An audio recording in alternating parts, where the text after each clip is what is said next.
Swaprayasam cha nishphalam durvasa dudruve bhito bhikshu prana paripsaya. Translation: Upon seeing that his own attempt had failed and that the Sudarshan Chakra was moving towards him, Durvas Muni became very frightened and began to run in all directions to save his life. Since this verse does not have a purport, I'll move to the next verse. Text 50. As the blazing fire of the forest fire pursue a snake, the disk of the Supreme Personality of Godhead began following Durvas Muni. Durvas Muni saw that the disk was almost touching his back, and thus he ran very swiftly, desiring to enter a cave of Sumeru mountain. Text 51. Just to protect himself, Durvas Muni fled everywhere, in all directions, in the sky, on the surface of the earth, in caves, in the ocean, on different planets of the rulers of the three worlds, and even on the heavenly planets. But wherever he went, he immediately saw following him the unbearable fire of the Sudarshan Chakra. Text 52. With a fearful heart, Durvas Muni went here and there seeking shelter. But when he could find no shelter, he finally approached Lord Brahma and said, "O my Lord, O Lord Brahma, kindly protect me from the blazing Sudarshan Chakra sent by the Supreme Personality of Godhead." Text 53 and 54. Lord Brahma said, at the end of the Dviparadha, when the pastimes of the Lord come to an end, Lord Vishnu, by a flick of his eyebrows, vanquishes the entire universe, including our places of residence. Such personalities as me and Lord Shiva, as well as Daksha, Brigu, and similar great saints, of which they are the head, and also the rulers of the living entities, the rulers of human society, and the rulers of the demigods, all of us surrendered to that Supreme Personality of Godhead, Lord Vishnu, bowing our heads to carry out his orders for the benefit of all living entities. Purport by His Divine Grace, A.C. Bhaktivedanta Swami Srila Prabhupada, Srila Prabhupada Ki Jai. In Bhagavad Gita 10:34, it is said, Mrityu Sarva Haraschaham. When the Supreme Personality of Godhead approaches as death or the supreme controller of time, he takes everything away. In other words, all opulence, prestige, and everything we possess is given by the Supreme Lord for some purpose. It is the duty of the surrendered soul to execute the orders of the Supreme. No one can disregard him. Under the circumstances, Lord Brahma refused to give shelter to Durvas Muni from the powerful Sudarshan Chakra sent by the Lord. Om Ajnanatimirandasya Jnananjana Shalakaya Chakshur Unmilitam Yena Tasmai Shri Guruve Namaha.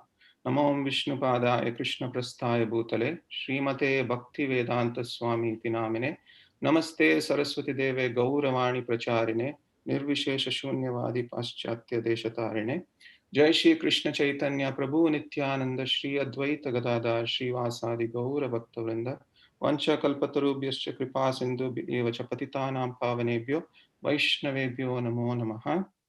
Hare Krishna, Krishna Krishna, Hare Hare, Hare Rama, Rama Rama, Hare Hare. Hare Krishna. Good morning, dear devotees. I seek the blessings of each and every one of you so that I can speak something that is in line with Guru Parampara and that it can nourish each of us on our spiritual journeys. In this pastime, there are so many nice things that can be said. It is easy to speak about the qualities and actions of a pure devotee like Ambarish Maharaj, but difficult to practice in our own lives. Sometimes it can take lifetimes. So we will discuss some philosophy, some pastimes, and some lessons today in relation to this pastime. First of all, We will look at attire versus attitude. Externally, Durvas Muni was a Brahmana, sannyasi, and Ambarish Maharaj was a Kshatriya and a Grihastha king. This pastime is about external designations versus internal dispositions, or the attitudes or consciousness. In terms of attire, Durvas Muni wins on both counts. He was a Brahmana, he was a sannyasi, which is higher than a Kshatriya and a Grihastha. But as the pastime unfolds, we see that Maharaj Ambarish, with his evolved consciousness, is eventually the ultimate winner. Similarly, we should be careful to see if we are wearing an attire to serve others selflessly or serving our own false ego. The second topic that we will explore is with regard to some of the benefits that we will get by being completely absorbed in the Lord. Even if we are not completely absorbed, even if we are partially absorbed, what are the benefits that we will get? While looking at these amazing qualities of Maharaj Ambarish, we can also learn how we can attain such good qualities. Also, the question that comes up in the life of a practitioner is, are we progressing in the right direction? Is there any way we can know if we are progressing towards Krishna or towards Maya? And finally, the last thing we will address today is, are we keeping Krishna in our blind spot? What we view reflects what we value. We may be serving or even chanting, but is Krishna in our blind spot during our activities? So let's begin exploring each of these topics in the light of Srimad Bhagavatam. So I just want to start off by talking about the exemplars of Bhakti. So if you look at this 9 limbs of Bhakti, we have 9 exemplars. So Maharaj Parikshit exemplifies Shravanam, Shukadev Goswami Kirtanam, Prahlad Maharaj Vishnu Smaranam, Lakshmi Padasevanam, Prithu Maharaj Archanam or deity worship, Akrura for praying or Vandanam, Hanuman for Dasyam, Arjuna for Sakyam or serving as a friend, and Bali Maharaj for complete surrender or Atma Nivedanam. Now, when we look at this list, you may wonder, why is Ambarish Maharaj not in this list? Srila Prabhupada extensively several times mentions that as far as Maharaj Ambarish is concerned, he actually performed all the items of devotional service. He performed all the limbs of bhakti. How did he do that?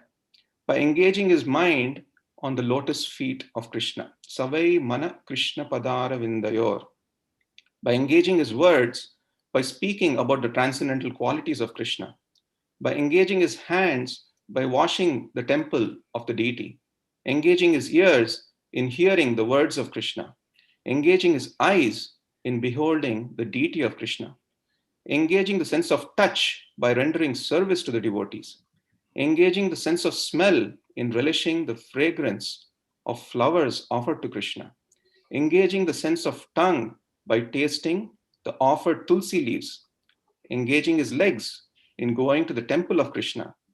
Engaging his head in offering obeisances to the deity of Krishna. And engaging his desires by making it completely focused on the devotional service of the Lord. And as Srila Prabhupada mentions, because all his desires and ambitions were thus engaged in the devotional service of the Lord, Maharaj Ambarish is considered the leader in discharging devotional service in all kinds of ways. So let's get to the first topic of attire versus attitude. So this is a common theme that keeps occurring in the Bhagavatam. So there are various tensions in the Bhagavatam. If you look at in terms of Varna, Ambarish and Durvas Muni. So Durvasa was a Brahmana and Ambarish was a Kshatriya. So if you just think about that, if you just think of the attire, then you must say that Durvas Muni is higher. But we see that the attitude of Ambarish Maharaj or his consciousness was way more evolved than Durvas Muni. If you look at race, if you look at demigods versus demons, you would say, in general, the demigods are higher than the demons. But in this pastime of Vitrasura versus Indra, we see that Vitrasura had a higher elevated consciousness than Indra. In terms of gender, we look at the Brahmana Patnis, the Yajna Brahmana Patnis, and the actual Brahmanas, the husbands. And here also we see that the wives of the Brahmanas were actually more elevated than the husbands. In terms of ashrama, again, we see Ambarish Maharaj and Durvas Muni here. Ambarish Maharaj was a Grihastha and Durvas Muni was a sannyasi. And in terms of worldly position, Jad Bharat and Rahuguna. Jad Bharat was an ignorant fool externally in terms of attire, but he appeared as an ignorant fool. But Rahuguna, the king, appeared to be very intelligent, but as we know, as the pastime reveals, Jad Bharat was actually a sage with realized knowledge. Also, a small addition to this is Putana, for example. This is a contradiction in one sense. So Putana's attire was of a mother who wanted to serve Krishna, but her attitude was to kill Krishna. So in spite of this, Krishna, out of his causeless mercy, didn't see the attitude though, in this case, but accepted her attire as a mother and gave her the ultimate destination in the spiritual world as a nurse or a maidservant. So now let's look at some of the benefits of absorbing oneself in the Lord. These are some of the benefits. There's probably a very long list. Even if we partially absorb ourselves in the Lord, these are some benefits that we get. One becomes fearless. Krishna sees good even in our faults. I'll give an example on this later. One automatically gets all good qualities just by absorbing oneself in the Lord. Savai mana Krishna padara vindayor. In the end, in the ultimate sense, we never lose if we absorb ourselves in the Lord. 99 is greater than 100. I'm going to talk about the pastime of Prithu Maharaj and Indra. And Krishna shows his gratitude towards that devotee who absorbs himself in Krishna. Okay, so I'll address each of these points one by one. So first, let's look at a parallel story. A parallel story, like Ambarish and Durvas Muni, occurs in the 4th canto of Bhagavatam. Indra is the king of heaven and Prithu Maharaj is the king of earth. So Indra held the record of performing 100 horse sacrifices and therefore he was called Satakruta. Shata is 100 and Kratu is horse. King Prithu was the king of earth. He was an exemplary ruler who took care of his citizens just like a loving father. He completed 99 sacrifices and commenced the 100th one. Indra at that point became insecure that his record would be broken and tried to stop Prithu's 100th sacrifice by stealing the sacrificial horse in the false attire of a mendicant. At that point, Prithu's son retrieved the horse but didn't kill Indra, seeing him as a religious man. As Indra repeatedly tried to seize the horse, Prithu became angry and prepared to kill Indra himself. At that point, Lord Brahma appeared on the scene and told Prithu to stop the sacrifice. Being obedient to Brahma, Prithu immediately stopped his 100th sacrifice. Interestingly, Lord Brahma did not ask Indra to stop being insecure and envious. Why is that? Because Brahma knew that Indra was too rigid. He was too attached. Very similar to the pastime we are reading now, where Durvas Muni was too rigid, attached, and proud. Then Lord Vishnu came along with Indra, asking Prithu to forgive Indra.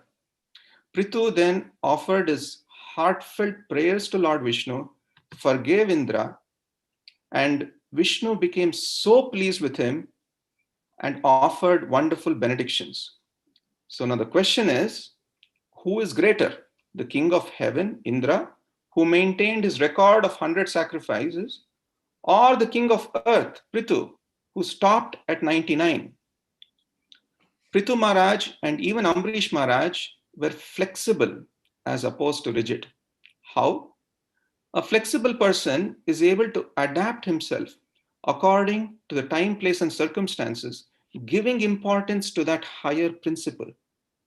But a rigid person cannot compromise on his stance or ambition, even if it causes great damage, as we see in the case of Indra or Durvas Muni.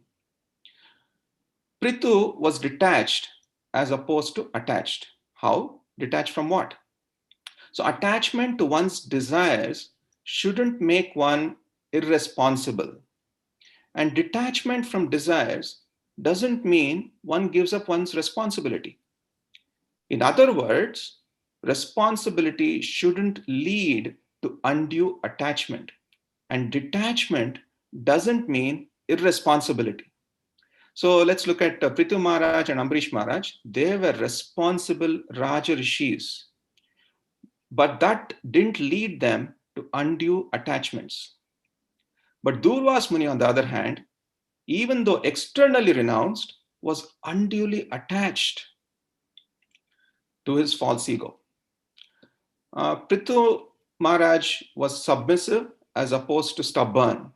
How? Although Indra was repeatedly failing in his attempts to steal the horse, he stubbornly tried to obstruct the sacrifice of Prithu. Indra knew very well that what he was doing was wrong, and that he was even failing to do so. Still, he was stubborn. Such determination to do a destructive task is born out of envy. But when Prithu Maharaj was stopped from doing his 100th sacrifice, he took it as the will of the Supreme Lord and happily accepted the situation. Apparently, Prithu Maharaj's score was 99 and Indra's score was 100. But Prithu Maharaj's dependence and faith on the Supreme Lord and his obedience to Brahma are much greater than insecure Indra's score of 100. Similarly, we can look at the chart to see where we are. Are we flexible as opposed to rigid? Are we detaching ourselves from our false ego?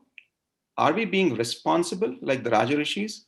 Are we being submissive as opposed to being stubborn? Are we forgiving as opposed to being envious or proud? Or how much are we depending on the will of the Lord, and how insecure are we? So these are some questions that we can ask ourselves. So the next thing I want to discuss is that a pure devotee, like as we see in the case of Ambrish Maharaj also, they're fearless. I was fortunate to witness this in the case of Stoka Krishna Prabhu, who left his body in 2005. He was fearless, even though he was suffering. He was paralyzed from waist down. He was completely fearless. So this particular verse from the 6th canto, Narayana Parasarve na Kutaschana Bibhyati, Swarga, Apavarga, Narakeshu. Swarga is the heavenly planets, Apavarga is liberation, and Narakeshu is hellish planets. So a devotee is never in fear in any condition of life. The heavenly planets, liberation, and hellish planets are all same to a devotee. And Srila Prabhupada writes in the purport, a devotee is always situated in the spiritual world. Therefore, he does not desire anything. He is known as akama or desireless because he has nothing to desire except to render transcendental loving service to the Supreme Personality of Godhead. Now let's look at Durvas Muni. Now Durvas Muni was a mystic yogi. Srila Prabhupada repeatedly mentions this, that the desired result of yoga is not to achieve some wonderful mystic power. One should not be at all attracted by such mystic power, but should attain progressive realization on the path of understanding the Supreme Personality of Godhead. This is also confirmed in Bhagavad Gita, which states in the last verse of the 6th chapter that the greatest yogi is he who constantly thinks of Krishna within himself. Again, Savai Mana Krishna Padara Vindayo. Or he who is Krishna conscious. The practical lesson for us here is don't let astonishment over mystical or even technological marvels distract us from bhakti. So I want to share one pastime here. In Ramayana, there is a pastime which depicts the theme that we are discussing about how absorption in the Lord is all glorious. So there was a mystic called Marich, who, as we all know, became the golden deer to divert Ram from Sita. Jatayu, on the other hand, was an old vulture, but a pure devotee of Lord Ram, and he tried his best to save Mother Sita from being kidnapped by Ravana. The pastime depicts intense absorption of Jatayu in his service to Lord Ram.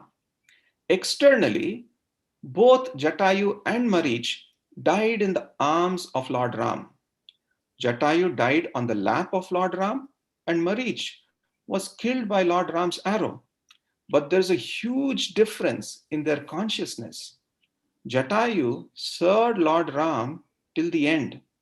Marich served the demon Ravana till the end. Now, Jatayu knew that he was fighting a losing battle, but still he fearlessly fought against Ravana due to his intense absorption in his service to Lord Ram. And Marich, on the other hand, was fearful throughout as he was serving Ravana. Also, another interesting thing about this pastime is the reciprocation of the Lord towards Jatayu's selfless service. Lord Ram performed Jatayu's cremation as a son would perform towards his father, even though Lord Ram was worried about his missing wife at that time. Not only that, Lord Ram gave him liberation and sent him to his own abode in the spiritual world. And what did the ungrateful Ravana do for someone who gave up his life for him? Nothing. So the next topic is, does Krishna bring the good out of a mistake for his devotee? So as devotees, we also commit mistakes. But does Krishna bring the good out of that mistake? Let's look at one pastime here. So the Mahabharata contains another Durvas Muni story that conveys Krishna's expertise in bringing out good in a devotee's mistake. So when the Pandavas were living in the forest, they would feed their guests using a mystical vessel called Akshaya Patra. This vessel would provide inexhaustible food till everyone was fed, and finally the hostess Draupadi took her meal. After she finished her meal, the vessel would not supply any more food on that day. Now Duryodhan knew this limitation in the vessel's supply. Duryodhan saw an opportunity to exploit it when the angry sage Durvasa visited Duryodhana's palace. Duryodhana personally and attentively served the sage, thereby pleasing him.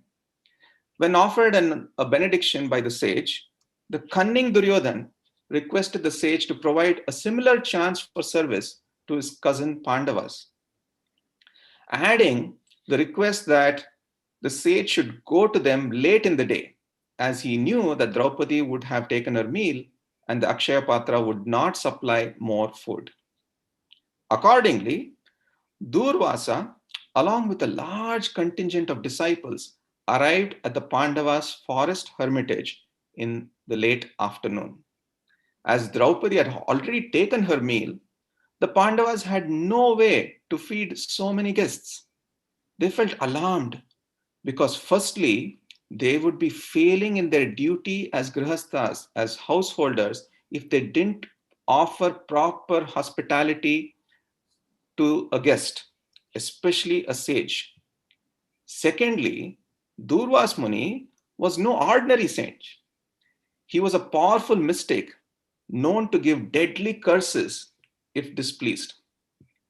Draupadi at that point started praying for help from Krishna. Krishna showed up promptly and told her that he was also very hungry. Krishna's request saddened the already sad Draupadi. She felt that she was failing doubly, being unable to serve the sage nor her beloved Lord. For Draupadi, praying to Krishna seemed to have made things worse, but only temporarily. Krishna calmed Draupadi and told her to check if their mystical vessel had some food remaining in it. To her surprise, she noticed that there was a morsel what was there in the vessel.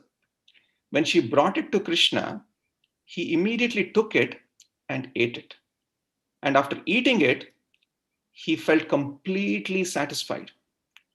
By his supreme mystic power, Krishna arranged that this morsel also satisfied all the guests, including Durvas Muni, who had gone for bathing before their meal. Durvas Muni and his disciples found themselves belching and felt no need for any food. Thus, the Pandavas were saved from danger.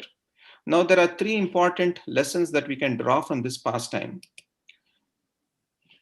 While the thrust of the story is that Krishna protects his devotees and that satisfying him satisfies everyone else, it conveys another important message relevant to our current discussion. Krishna's ability to bring good out of a mistake. How? The fact that the mystical vessel had some food morsel left on it was surprising. Draupadi was a careful housewife who would not have tolerated such neglect in the cleaning of utensils. Moreover, that vessel was no ordinary vessel. It was a celestial gift and was vital for the Pandavas in fulfilling their grahastha duties of hospitality. So, a morsel of food lying on it was very, very odd. And yet, Krishna expertly used that mistake to both advance his pastime and demonstrate immortal lessons for all of us. And that important lesson is for one who is absorbed in Krishna, Krishna always brings good out of a mistake. Now, the following quote is from Chaitanya Charan Prabhu, where he says, our mistakes are not Krishna's plan, but Krishna's plan accommodates our mistakes. How? For Krishna's plan to work, we need to play our part by learning to love him and to live harmoniously with his will. If we act otherwise, giving in to our mind's short-sighted impulses, those actions are our mistakes. Krishna doesn't want us to make those mistakes. But still, Krishna's plan is so resilient that it isn't foiled by our lapses, by our mistakes. It accommodates those wrong choices that we make also. So to illustrate, consider the example of driving to a destination along an unfamiliar route, being guided by Google Maps. Suppose the map app tells us to take right, but we turn left. The app doesn't quit on us.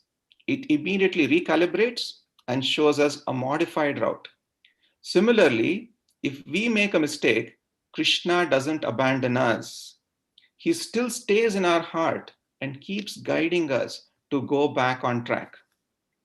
The Bhagavad Gita 1861 states that he always accompanies us during our worldly wanderings. Ideally, to avoid such mistakes, we aspire to develop some good qualities. How do we get those good qualities? And that is our next topic. So, how does one attain good qualities?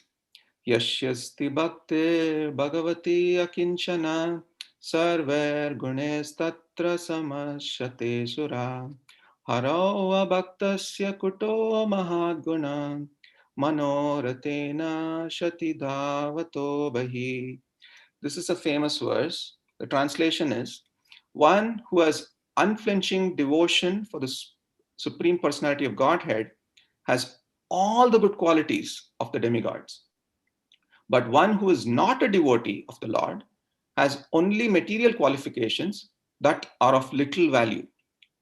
This is because he is hovering on the mental plane and is certain to be attracted by the glaring material energy.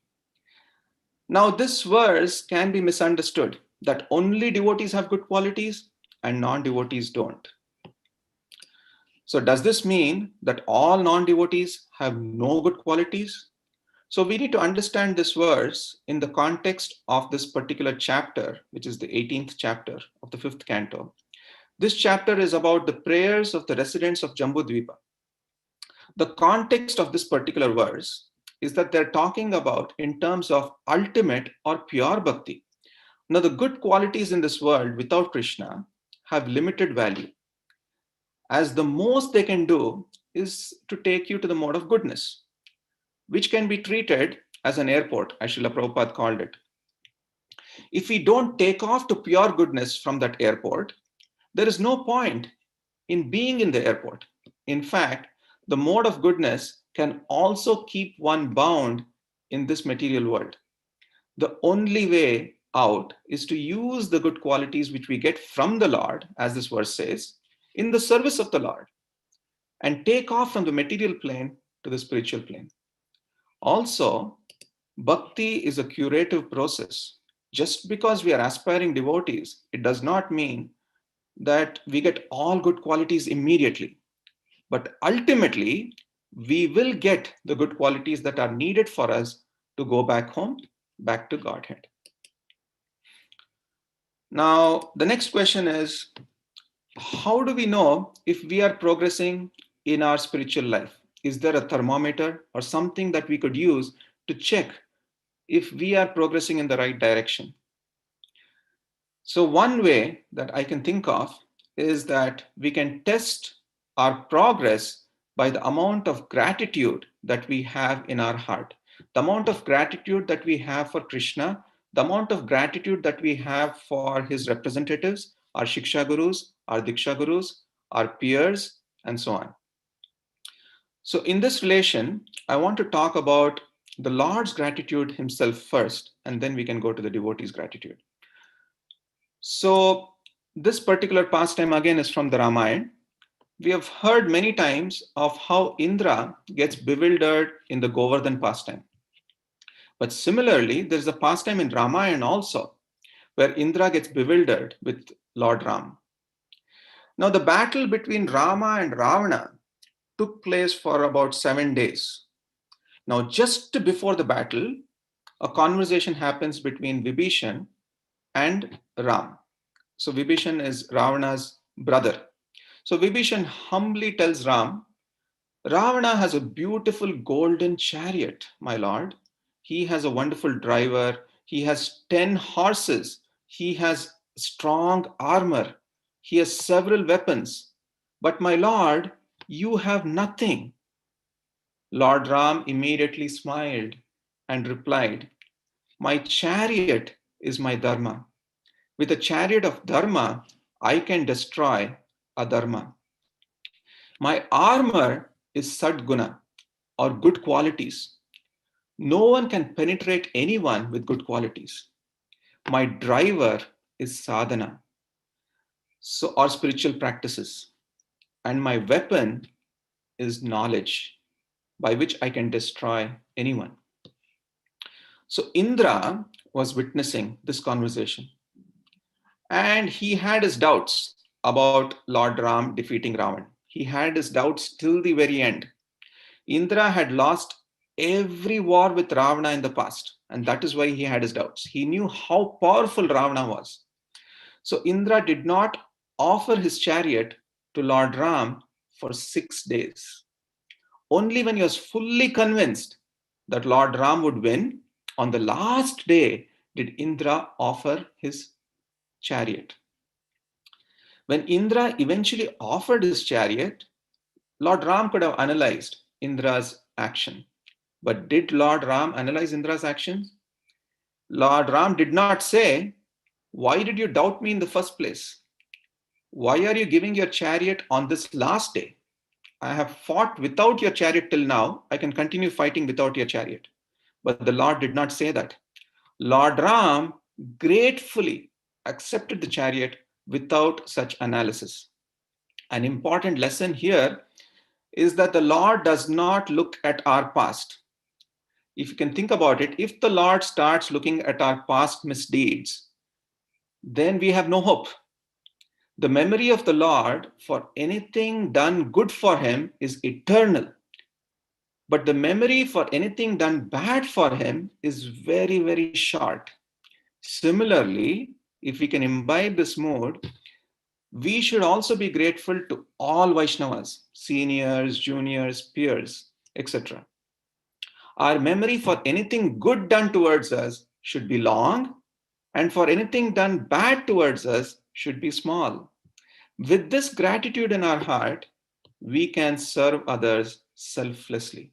And that is the Vaishnav Seva, which is so core. Gaur Gobind Maharaj always says that one cannot go to the spiritual world unless one does Vaishnav Seva in this world.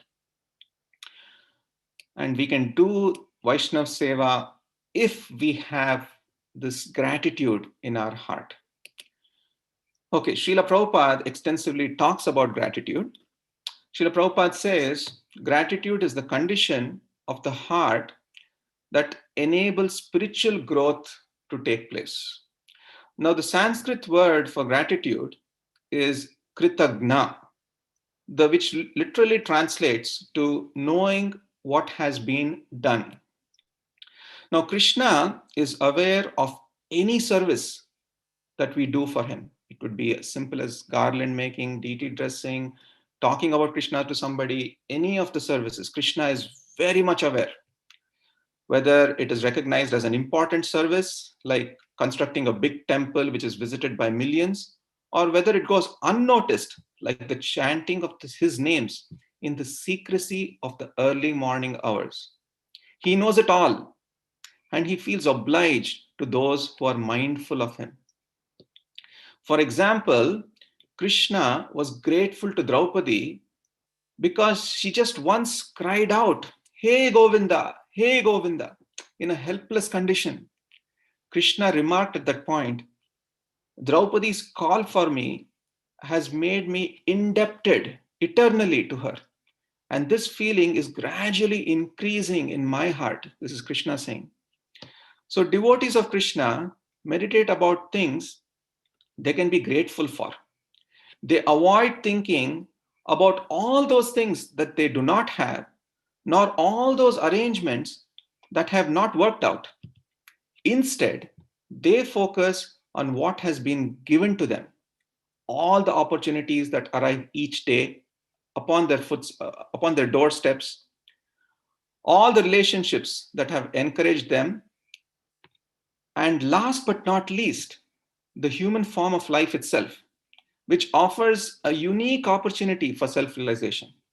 Thus, they cover themselves each new morning in the warming mantle of gratitude and feel empowered. This is what we should aspire for. And Srila Prabhupada comments in the Nectar of Devotion, chapter 21. So, to anyone who is constantly engaged in addressing the Lord and his energy, we can imagine how much the Supreme Lord is obliged. It is impossible for the Lord to ever forget such a devotee. It is clearly stated here that anyone who addresses the Lord immediately attracts the attention of the Lord, who is always obliged to him. Again, this is the Nectar of Devotion, chapter 21. So let's move on. I just want to mention a few things that His Holiness Sachinandan Maharaj says with regard to gratitude. So Sachinandan Swami suggests, thinking about Krishna's extraordinary gratitude endears him to our hearts and evokes feelings of gratefulness. And this attitude is most beneficial for us. So he recommends compiling a mental list each day with items that we can be grateful for. And he gives an example. So we can say, I'm grateful for this day, so full of opportunities to serve and grow. I'm grateful to Krishna for giving me the holy names. I'm grateful to have such and such person in my life. You will immediately feel how your heart and vision widens by this attitude of gratitude. Again, going back to Ambarish Maharaj, Savai Mana Krishna Padaravinda, completely give your mind to Krishna, and you will immediately get this attitude of gratitude. Another practical lesson: who is our driver? Who is our charioteer? Is it Krishna or Kamsa? So, coming back to what Lord Ram said. So, Lord Ram said that the driver of his chariot is sadhana. So, for us sadhakas or practitioners of bhakti, the driver is our sadhana. So, what does this mean? So, who is the driving force for any action? Who is our driver? Of all the things, why did Krishna choose to be Arjuna's driver? This is because a driver is very important in our lives. Krishna wanted to demonstrate the importance of a driver in our lives. Kamsa, interestingly, was also a driver, driving Krishna's parents. Kamsa was a driver driving his sister Devaki and his brother-in-law Vasudeva, right? So would Krishna want Kamsa to be the charioteer of his parents? No. When the voice from the sky, which was all arranged by Krishna, which is also known as Akashvani, spoke, Kamsa was ready to kill his own sister. After Vasudeva pacified Kamsa, Vasudeva drove the chariot. The lesson we can draw from this pastime is that we should keep Krishna and not Kamsa as our driving force. We should keep Krishna and his representatives as our driving force. We must be driven by their instructions, and our driving force should be their words, and to somehow assist them in their missions. Let's move on to another practical lesson that we can learn. We should not keep Krishna in our blind spot. So it is said that we see things that we value and neglect other things. So in chapter 1 of Bhagavad Gita, when Duryodhana assesses the armies, he lists the prominent warriors on both sides. Yet, he completely overlooks Krishna. Intriguingly enough, he mentions in the 4th verse of the 1st chapter, he talks about Arjuna, on whose chariot Krishna was seated. While seeing Arjuna, he would have definitely seen Krishna. Yet that sight didn't register within his consciousness. Why? Because he didn't consider Krishna a noteworthy opponent. Before the war, Krishna had vowed to stay non-combatant. Being in a fight, Duryodhana deemed valueless someone who wasn't going to fight. In seeing only combatants, he forgot that there are many ways to fight other than just fighting.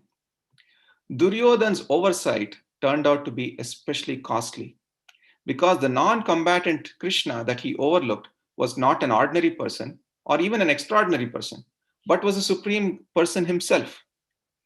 Indeed, Duryodhana's battlefield perception, what he was looking, exposed his ethical blind spot.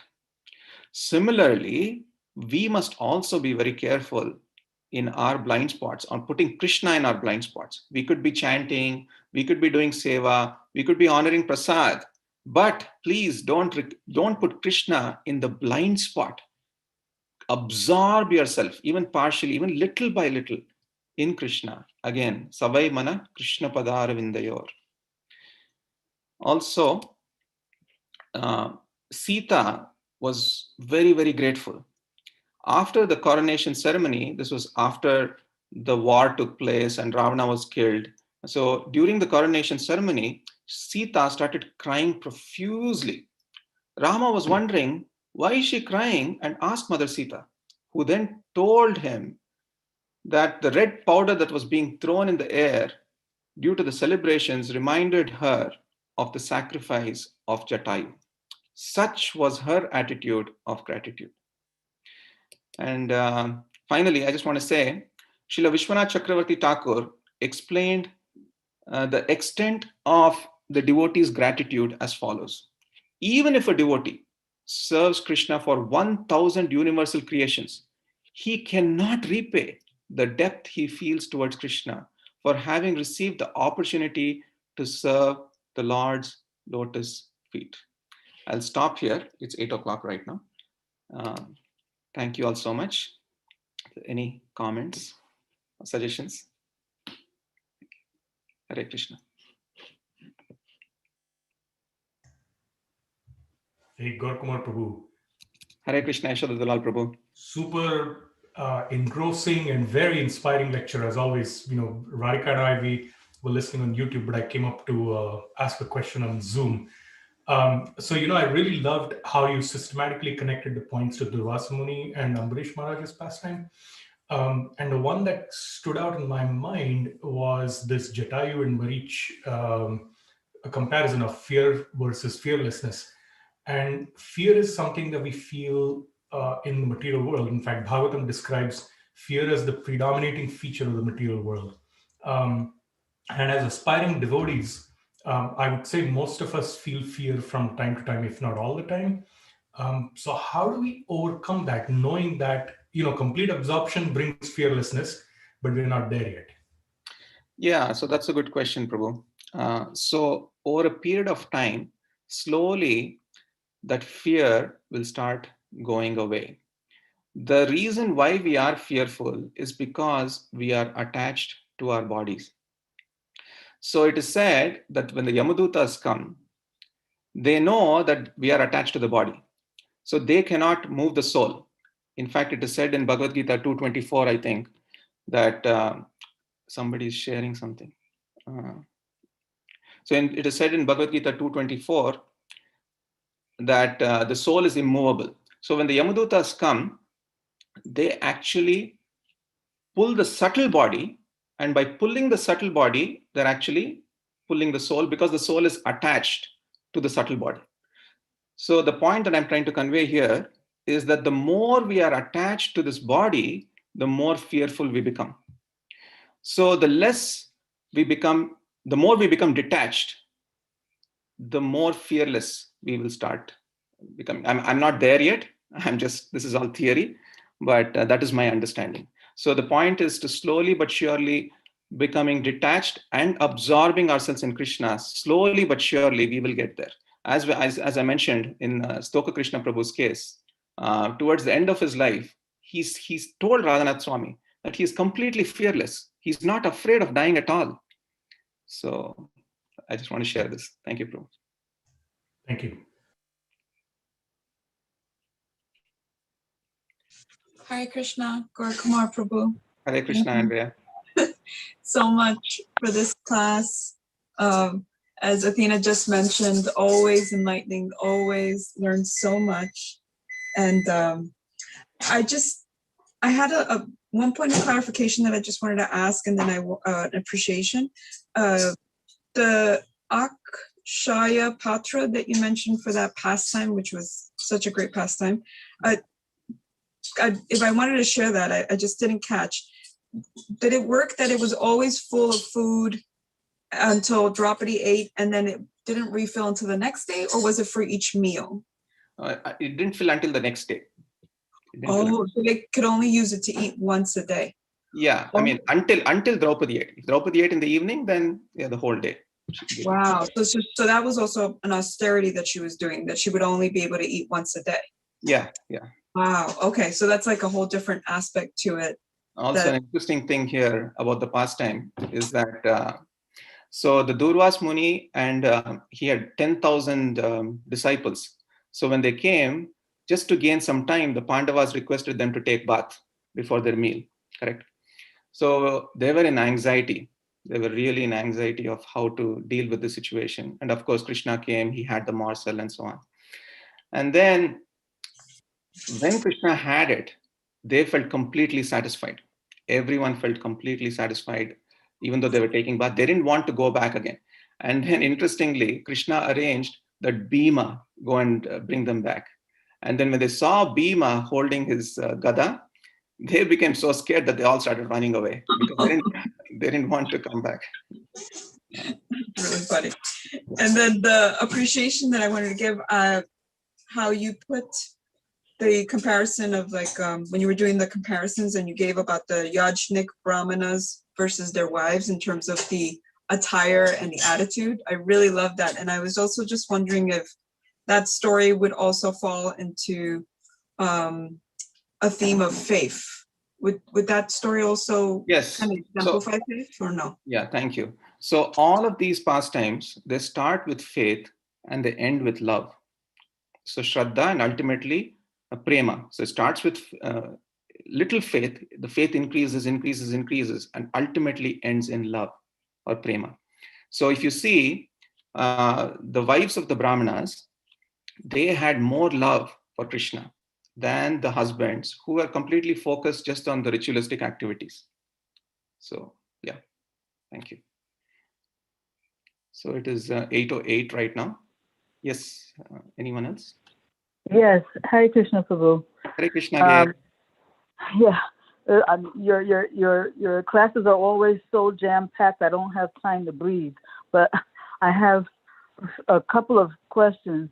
One is, one thing I've never fully understood is the gratitude that Krishna felt by her calling out for him, because I'm thinking on the mundane level, if somebody is calling out for our help, we feel that we are the ones who are, giving something to the person crying for help, so we feel that the person who's crying for help is the one who should feel the gratitude, not the person who is giving the help. So can you just explain Krishna's feeling of gratitude toward Draupadi? So this is achintya, right? This is inconceivable, as you are mentioning. So Krishna feels grateful even if we call out his name, even if we're not doing anything for him, just by calling out his name, just by filling our mind with Krishna, Krishna becomes grateful. That is the gratitude of Krishna. Like even in the Ajamil pastime, for example, just because Ajamil called out Narayan's names, even though he was not thinking of the Lord, such is the causeless mercy that the Vishnu Dutas came there. So this is inconceivable. How can Krishna be so grateful that if we even think about him for a little bit, if we call out his names, then just what to speak of devotees who are chanting Krishna's names all the times, eating Krishna Prasad, doing seva. Just imagine how grateful and how obliged Krishna will be towards such a devotee. And that is the point that I wanted to convey. If Krishna can be so grateful, why can't we be grateful towards our peers, towards our seniors, and ultimately towards Krishna himself? And having that attitude helps us grow, helps us elevate our consciousness towards love. I hope that answers. Oh yeah, definitely, beautifully. I mean to say, I see that the reason why I haven't been able to fully grasp it in the past is because, because Krishna's level of gratitude is inconceivable. It's just like the same kind of gratitude that he expressed toward Putana, who is trying to kill him, and he gives her the position of mother. Yes. His level of gratitude is so inconceivable that it's hard to understand that level. Another thing, can you just quickly, because it was that slide just flashed too fast for me. There was a slide where you showed the benefits of becoming absorbed. No, it was a slide. Yeah, I think it was. Yes, that's what it was. It was the slide entitled "The Benefits of Becoming Absorbed."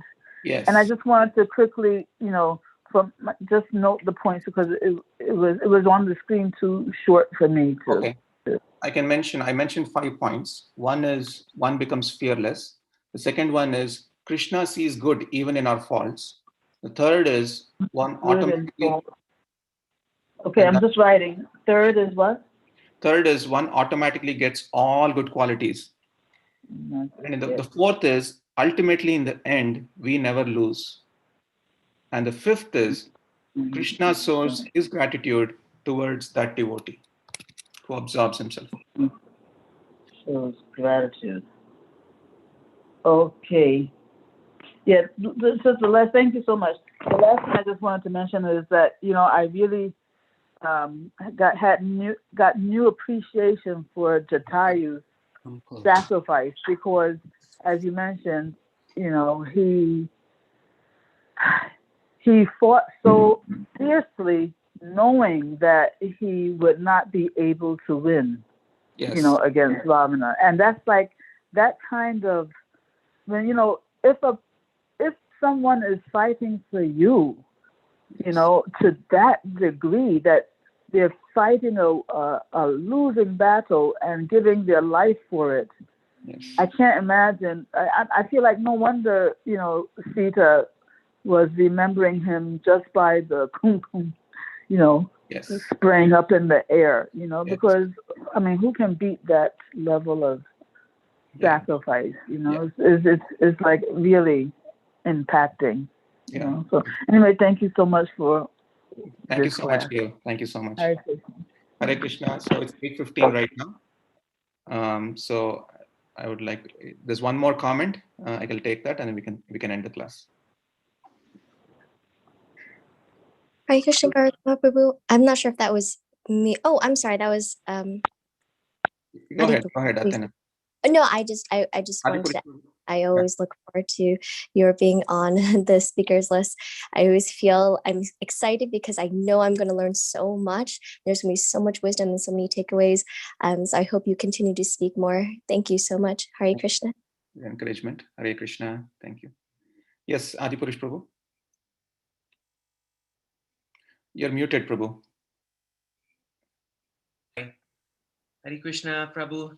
I just wanted to say when, this is Bhakti William, I wanted to say when I was, before I was introduced to Krishna consciousness, I used to think, oh God, it's raining. And I used to hate rainy day. And after I was introduced to Krishna consciousness, I'm grateful for the rain. Just walking down here, coming to class, I was saying good morning to everyone as I go by, as I usually do, and someone said, "What's good about the morning? Look at the rain."